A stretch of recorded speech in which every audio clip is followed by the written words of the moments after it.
This is Super Yacht News with E. Sisman. Hi, welcome back to the channel. So we've got an update from Greece. The crew of the super yacht accused of starting a forest fire last week on the island of Hydra in Greece is expected to deny the charges of arson when they appear before the judge today. Obviously, by the time you see this video, they'll have already appeared, but at the time of filming, no update was available. The eyewitnesses say that the fire was sparked by fireworks from the yacht in question on Friday night, which destroyed almost 300 acres of the island's only pine forest before the fire teams were able to get it under control.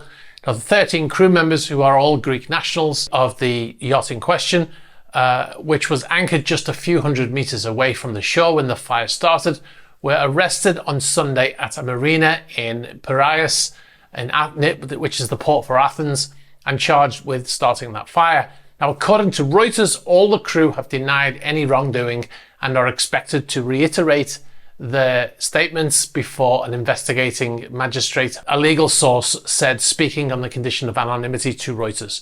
The court will then decide whether to free them or detain them pending trial. Now, the legal source went on to say that there was not enough evidence to link them with the case, and that the captain of the vessel had been the first person to actually alert authorities about the fire while other yachts were also in the wide area. So think about that. The captain of the vessel that is alleged to have started the fire was the one that actually alerted people to the fire.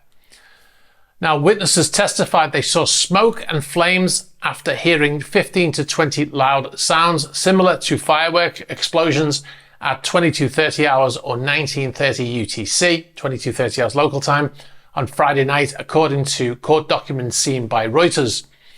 And one of the witnesses said they had seen a rubber boat sailing toward the yacht as the fire was spreading fast. They saw also a fire extinguisher on the yacht's stern. That is certainly not conclusive. Seems to suggest that they went ashore to launch a fireworks from land-based, and then came back on a rubber boat towards the yacht. Now, that would make sense because it would be very unusual to actually light pyrotechnics on board the yacht, as the captain would be terrified of starting a fire on board. So if they were going to launch fireworks, they most likely would have gone ashore to do it. But it's far from a slam dunk, isn't it? The evidence, or lack thereof, even the eyewitnesses' reports are not conclusive. 15 to 20 loud firework type sounds, and apparently no video footage or anything like that. It'd be interesting to see the CCTV footage from the yacht. Obviously, the yacht will have its own security system with cameras on the mast pointing forward, on the mast pointing rear, on the decks pretty much pointing in every direction. So there should be something in that footage if there was any evidence at all. I'm sure the authorities will be going through all of that footage from around the time. Also, the eyewitnesses were on another yacht, so they should be checking their CCTV footage as well. In the last night's video and the video before, I talked about the fact that the yacht had 12 guests maximum, and the report says there were 17 guests on board. And I said that I found it unusual because the captain would know not to overload his yacht. Some of the comments in the comments section were hilarious, I must admit. People saying that I was naive because don't you know, people can just sleep on couches and pull out beds, etc. Well, that really made me laugh because it's possible that the people watching, it may have been the first time they ever watched one of my videos, so they don't realize that I'm a veteran from the maritime industry with almost 25 years, and I know a thing or two about the industry, right? Now, the reality is there are very strict rules on overloading any vessel with people, and this came from the Titanic disaster when they formed new rules preventing the overloading of vessels without the appropriate life-saving equipment. The Safety of Lives at Sea, or SOLAS, was founded in, I think it was 1914, and it has very strict rules about this, and everybody generally will observe those rules. Now, a yacht that carries too many guests could get into a lot of trouble. If we take away the fireworks story and we just say that this vessel was sailing with too many guests on board, it could invalidate the yacht's insurance.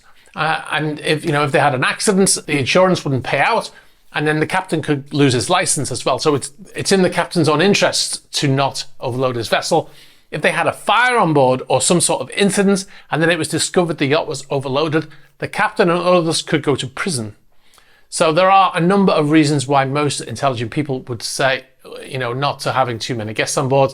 And this is why I questioned the number of guests, because people who work in the industry are professionals and they tend to go by the rules. Anyway, guys, stay tuned for updates on this story. We'll be sure to bring them as soon as we have them. If you've got any information for us about this story, please be sure to get in touch. You can get us in the email address in the ticker. You can get us on the About page of YouTube. You can get us on Instagram, on Facebook Messenger, on Twitter, and on Threema. And be sure to like this video and share it with other people you think might enjoy the video also. All right, guys, thanks for watching, and I'll catch up with you soon. Bye-bye.